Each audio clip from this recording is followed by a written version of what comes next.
Queridos irmãos e irmãs, bom dia. Quero convidar a todos para a leitura da Palavra de Deus no livro de Eclesiastes, capítulo 11. Eclesiastes, capítulo 11. Quantos adolescentes e jovens temos aqui nesta manhã? Por favor, faça um sinal aí com a mão para eu ver vocês. Temos um grupo muito bom. A mensagem desta manhã é para vocês. É claro que os que não estão nessa faixa etária, como eu, também vamos aprender com a palavra nesta manhã, não é? Este texto que nós vamos ler é um tanto enigmático, como outras partes também do Eclesiastes, e quando nós vamos ler, precisamos então de ter uma compreensão do lugar que o texto está ocupando dentro do livro, e assim a gente poder interpretá-lo, ou, melhor dizendo, ter uma estratégia hermenêutica para compreender o que exatamente o autor quis dizer neste local com este texto. Então, nesta manhã, vamos procurar contextualizar este capítulo 11 dentro do livro de Eclesiastes, para saber exatamente do que Salomão está aqui falando. Diz o texto então: lança o teu pão sobre as águas, porque depois de muitos dias o acharás. Reparte com 7 e ainda com 8, porque não sabes que mal sobrevirá à terra. Estando as nuvens cheias, derramam aguaceiros sobre a terra. Caindo a árvore para o sul ou para o norte, no lugar em que cair, aí ficará. Quem somente observa o vento nunca semeará, e o que olha para as nuvens nunca cegará. Assim como tu não sabes qual o caminho do vento, nem como se formam os ossos no ventre da mulher grávida, assim também não sabes as obras de Deus, que faz todas as coisas. Semeia pela manhã a tua semente, e à tarde não repouses a mão, porque não sabes qual prosperará, se esta, se aquela, ou se ambas igualmente serão boas. Doce é a luz e agradável aos olhos ver o sol, ainda que o homem viva muitos anos. Regozije-se em todos eles, contudo, deve lembrar-se de que há dias de trevas, porque serão muitos. Tudo quanto sucede é vaidade. Alegra-te, jovem, na tua juventude. Recreie-se o teu coração nos dias da tua mocidade. Anda pelos caminhos que satisfazem ao teu coração e agradam aos teus olhos. Sabe, porém, que de todas estas coisas Deus te pedirá contas. Afasta, pois, do teu coração o desgosto e remove da tua carne a dor, porque a juventude e a primavera da vida são vaidade. Amém? O jovem entre o presente e o futuro. Temos neste texto de Salomão uma reflexão sobre o futuro da juventude, o futuro do jovem, do adolescente. A incerteza e ansiedade sobre o futuro nascem nesta idade explosiva que é a adolescência e juventude. A ansiedade é o grande problema da geração jovem. Ela vive insegura sobre o amanhã. O nível de ansiedade de cada um pode gerar desde uma paralisia volitiva, ou seja, incapacidade para tomar decisões, a uma crise de vocação e até uma grave depressão. É muito comum depressão entre adolescentes e jovens hoje. O fundamental para Salomão é trazer o jovem à consciência de sua posição do presente em relação ao futuro. O futuro pode curar a baixa estima e o desânimo que reinam em muitas vidas hoje. Para Salomão, o jovem vive entre o hedonismo e a prudência. O que significa isto? O hedonismo é a vida baseada no prazer imediato, que arrasta o jovem pela força do próprio prazer. Capítulo 10, versos 16 a 19, dizem: ai de ti, ó terra, cujo rei é adolescente e cujos príncipes se banqueteiam já pela manhã. E o festim faz-se para rir, o vinho alegra a vida, o dinheiro atende a tudo. Então, este é um polo da vida.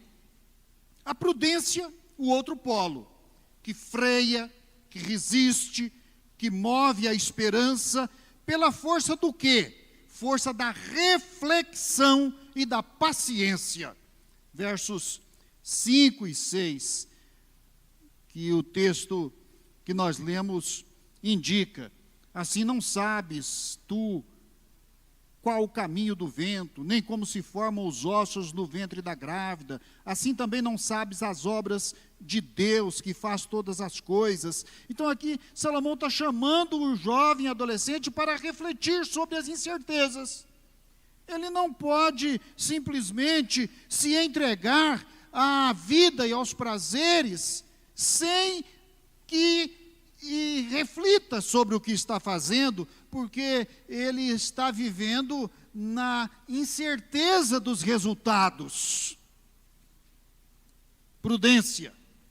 O capítulo 11, então, ele representa uma transição entre o verso 16 do capítulo 10, que eu citei, não é?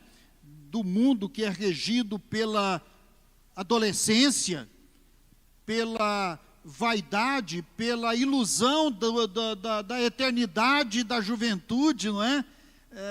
Pela eternidade do prazer. E, então, entre isto e o capítulo 12. Então, o capítulo 11 faz uma ponte. E o capítulo 12 é muito interessante, porque aí sim ele puxa o jovem adolescente para uma reflexão profunda.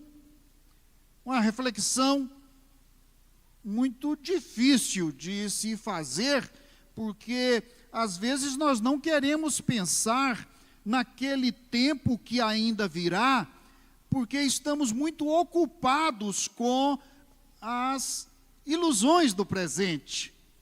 Então, o capítulo 12, ele fala do limite, fala do fim.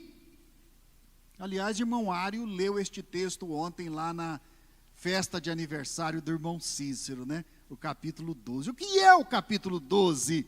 O capítulo 12 é uma reflexão profunda sobre o limite biológico da vida. A vida declina.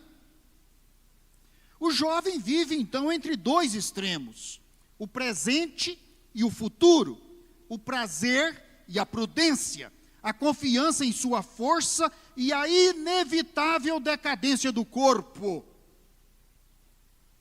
Lembra do teu Criador nos dias da tua juventude, antes que venham os dias difíceis e cheguem os anos dos quais dirás: agora já não tenho mais prazer. E aí vem toda aquela cadência, não é? De versos do capítulo 12, mostrando como que a velhice avança e como que o corpo perde as suas funções. E agora então é um tempo diferente daquele que trazemos na memória lá dos dias da adolescência, da juventude, quando muitas vezes vivemos loucamente, irresponsavelmente e sem qualquer tipo de prudência, sem fazer o cálculo dos dias da velhice. Que dizer então ao coração do jovem e adolescente hoje? Que no futuro ele possa reconhecer como sendo os dias da juventude, que ele ouviu a sabedoria e que deu a ele uma vida prudente e que agora ele vai então agradecer. Podemos, como Salomão, lançar conselhos a respeito disto. Conselhos sobre o quê? Sobre o futuro. A reflexão é sobre os dias vindouros. Agora eu estou na adolescência. Daqui a pouco estou vivendo os dias da mocidade, da juventude. Mas é só isto? É só nisto que eu devo pensar? A vida vai se esgotar aí? Não, a vida prossegue. A vida é uma consequência futura. Precisa pensar então no futuro. Nós vivemos por causa do futuro. Às vezes, imaginamos que vivemos por causa do presente. Não. O presente é algo que já não existe mais. Já virou passado. E eu estou então no limiar do futuro. E é com o futuro inesgotável, não é, que eu preciso me preocupar. Salomão então começa aqui alguns conselhos. Eu sei que se eu for falar tudo o que eu planejei aqui, os irmãos vão levantar e sair. Então eu vou ser breve em algumas pontuações e deixar algumas coisas para outro dia. Podemos, como Salomão, então, como disse, lançar conselhos sobre o futuro. Primeiro, o futuro é um horizonte imprevisível. Será que o jovem e o adolescente pensa nisso? Ele está tão fixado no presente, com as coisas que ele pode ver e tocar e sentir, que parece que nele não brota esta reflexão a respeito do futuro e de que ele está no limiar daquilo que é imprevisível. Ora, Salomão diz: lança o teu pão sobre as águas, porque depois de muitos dias é o futuro, o acharás. Isso é a prudência, dizendo, né? Lança o teu pão sobre as águas hoje. Lança o teu pão sobre as águas no presente. Lança o teu pão para o futuro.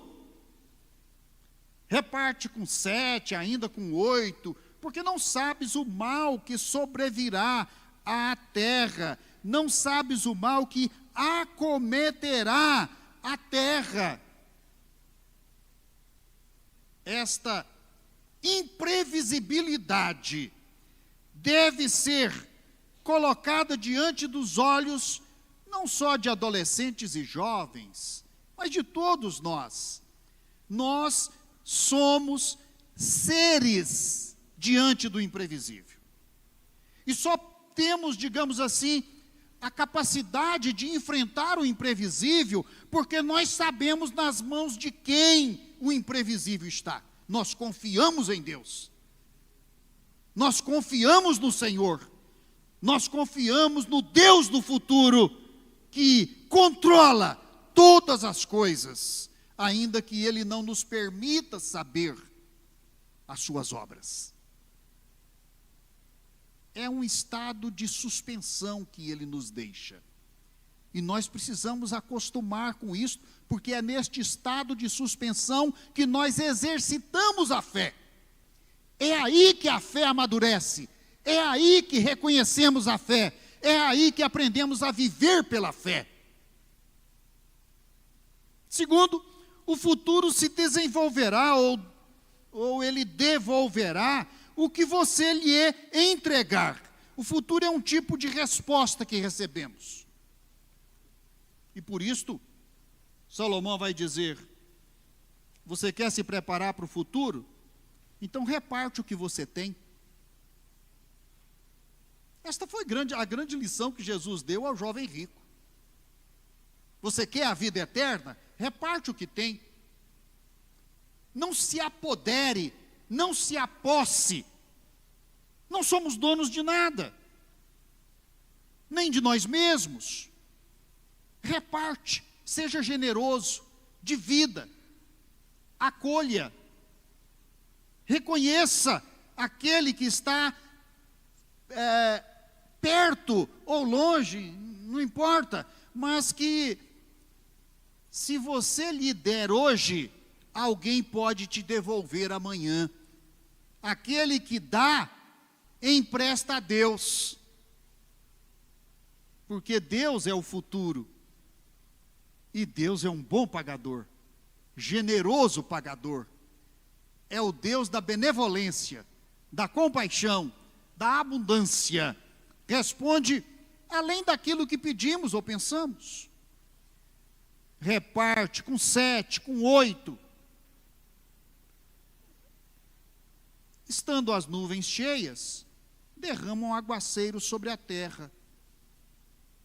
Ora, não viva como se não houvesse amanhã, querido adolescente e jovem. Esta filosofia que está massacrando a geração atual, de que o importante é viver o presente, o importante é se apoderar do presente, desfrutar, gozar a vida, viver as grandes emoções. Não viva como se não houvesse amanhã. O amanhã, na verdade, ele existe já no pensamento de Deus. E nós estamos na roda, sempre no limiar do amanhã. Nós estamos sempre pisando com um pé no presente e o outro no futuro. E aí é que está o imprevisível. Você pode torcer o pé, você pode cair da escada, você pode pensar que está seguro, mas a estrutura da qual você depende se rompe e você cai. O futuro te devolverá, como as águas que devolvem o pão depois de muitos dias. O futuro te devolverá aquilo que você lhe entregar. O que é que você está entregando ao futuro? O que é que você está depositando nas mãos de Deus? Veja que Salomão parece reconhecer que a única experiência sensata nesta vida, de trabalho, de lutas, de sofrimento, anteriormente aqui ele diz, é comer, beber e gozar a vida com a mulher que você ama. Veja lá no capítulo 2, verso 24, capítulo 3, verso 22, capítulo 8, versículo 15, capítulo 9, versículos 7 a 9, capítulo 10, versículo 16. Salomão parece elogiar este prazer que o ser humano, digamos, tem o direito de experimentar como salário, resultado do seu trabalho. Agora, no texto que nós lemos, ele diz, não coma tudo sozinho, não se aposse de tudo, não se entregue a tudo que existe, reparte o que você tem. Meça o que você está consumindo, digamos assim. Isaías vai dizer a mesma coisa lá no capítulo 59, não é? Porque você gasta o teu dinheiro naquilo que não é pão. Você consome tudo como se fosse o filho pródigo. Você entrega tudo. Você não é prudente naquilo que está fazendo. Você quer tudo no imediato, no agora. E Salomão está dizendo, eu disse que comer, beber e gozar a vida é o salário, é o que o homem gosta, é a sua recompensa, mas olhe lá, isso não é tudo que eu tenho para dizer. Eu tenho para dizer também que o futuro está à porta. O futuro é imprevisível. o futuro vai, sem dúvida, devolver para você, como o mar devolve para aquele que lançou nele as impurezas, vai devolver o lodo e a lama. Cuidado com o que você lança para o futuro. Cuidado com o que você faz hoje, porque o futuro vai te devolver na medida daquilo que você lhe entregar. Terceiro, o futuro é um conjunto de eventos inevitáveis. Eles não são só imprevisíveis. Eles são inevitáveis. Às vezes a gente pensa, puxa, aquilo não podia estar acontecendo com fulano ou beltrano, aquilo não podia estar acontecendo com um crente, aquilo não podia estar acontecendo com aquele indivíduo porque ele é tão bom. Gente, o futuro é inevitável e ele vem para todos. Para todos. Estando as nuvens cheias, derrama aguaceiro sobre a terra. Inevitável. Caindo a árvore para o sul ou para o norte, no lugar em que ela cair, aí ficará. Inevitável. Olha, esta é a verdade. Este é o futuro inevitável.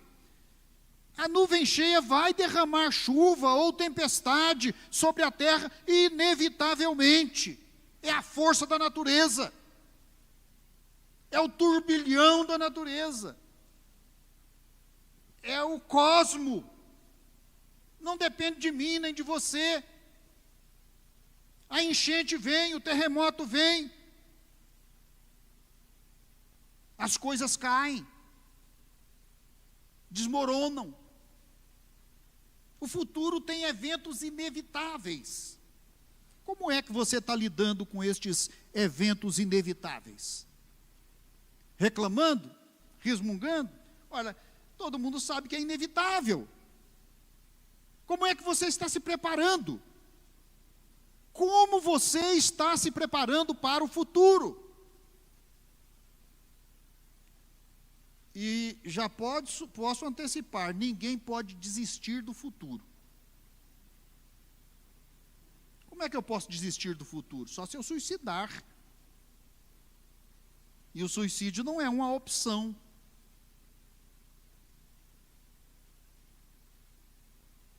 Para mim não é. Quero viver. Para você também não deve ser. É interromper a bênção da vida que Deus está te oferecendo. O suicídio é o desespero, é a loucura. O suicídio é o que, na verdade, coloca fim num projeto de vida que tinha todas as condições de realizar aquele projeto. O futuro você não pode controlar. E porque nós não podemos controlar o futuro, ele se torna para nós, às vezes, um enigma e um peso. Insuportável, às vezes. Às vezes, desenvolve reações em nós que leva desde uma crise emocional a um tipo de pânico existencial até o limite de tirar a própria vida. Por isso é importante compreendermos o futuro como dádiva, o futuro como bênção, o futuro como promessa, o futuro como espaço da realização de todas as coisas boas que você pode realizar e que você tem dentro de você. O futuro não é para nos paralisar, é o contrário, é para nos dinamizar. É para que nele Deus realize em nós todo o seu poder e nos dê a experiência de conhecer toda a sua graça, amor e benevolência. O futuro é uma bênção.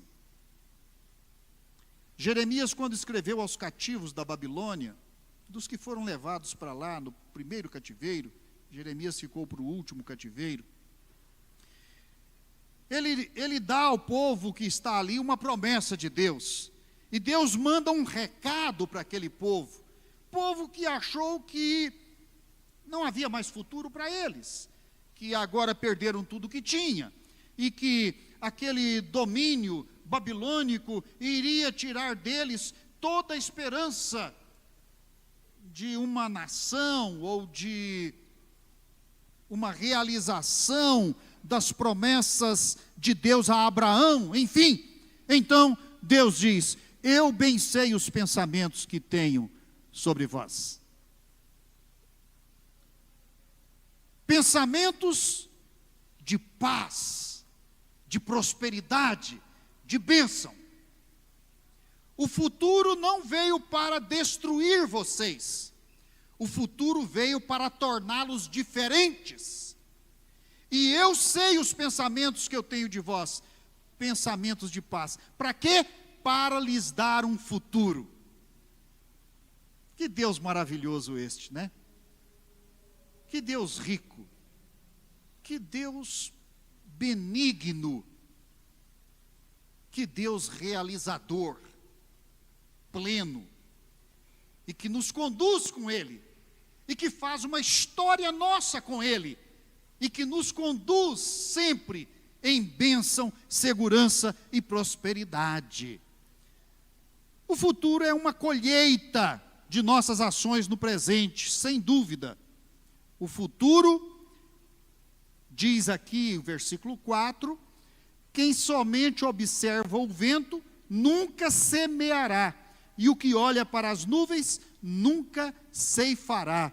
Assim como não sabes o caminho do vento, nem como se formam os ossos no ventre de uma mulher grávida, assim também não sabes as obras de Deus que faz todas as coisas.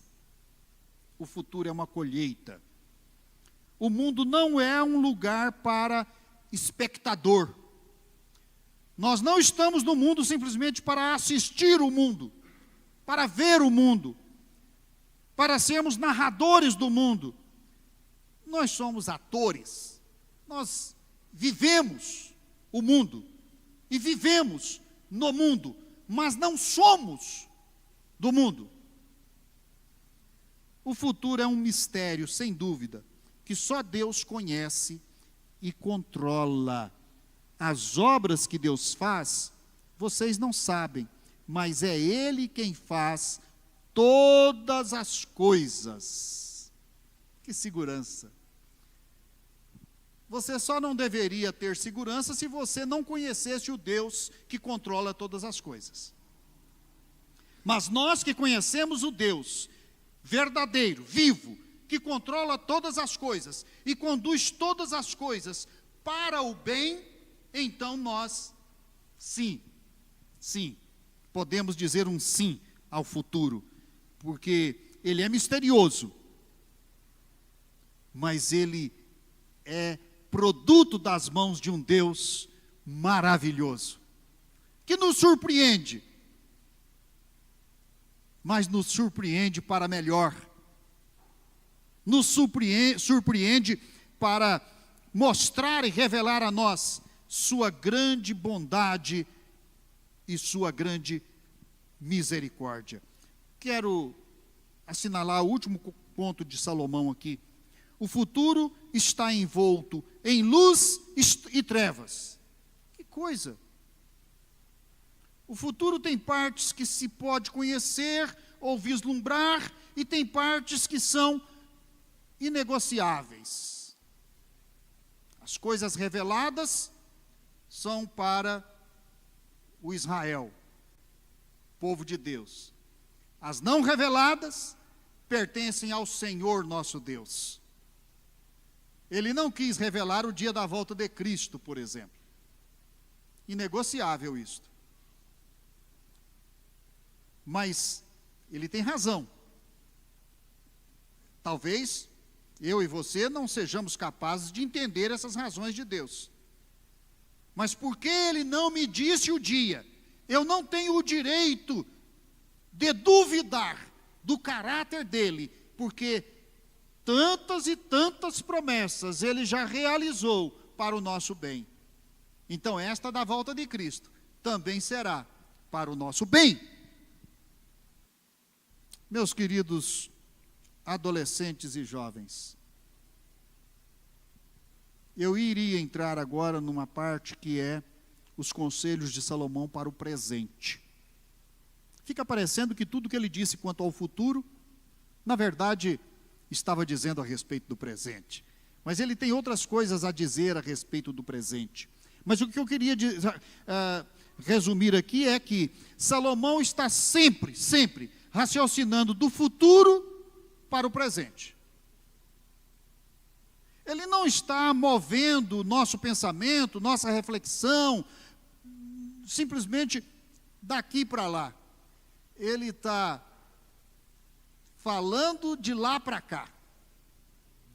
Ele lança a perspectiva do futuro para poder aconselhar como devemos agir no presente e como nós devemos, então, compreender o curso da nossa vida. Ele volta-se, então, para aconselhar jovens, adolescentes e todos nós, da perspectiva do futuro. Eu acho isso fantástico, não é? Porque nós não podemos viver tentando adivinhar futuro. Na verdade, ninguém pode adivinhar futuro. Ninguém pode fazer uma projeção do futuro que depois se realize 100%. A margem de erro é muito grande. O inevitável e o desconhecido compromete toda essa projeção. Então, pela revelação, digamos, pela sabedoria que a palavra de Deus, então, nos apresenta, é que nós podemos fazer esta inversão, olhar o presente da perspectiva do futuro, porque aí nós saberemos exatamente o que fazer aqui para que o resultado lá seja favorável a nós. Você quer ter resultados favoráveis no futuro? Você quer ter um futuro que seja expressão da vontade de Deus para você? Você quer que o seu futuro venha das mãos de Deus? Então viva o presente com Deus. Consagre ao Senhor a sua vida, os seus planos, porque os planos brotam do coração do homem, mas a resposta brota da boca de Deus. Que Deus nos abençoe então, queridos irmãos e irmãs.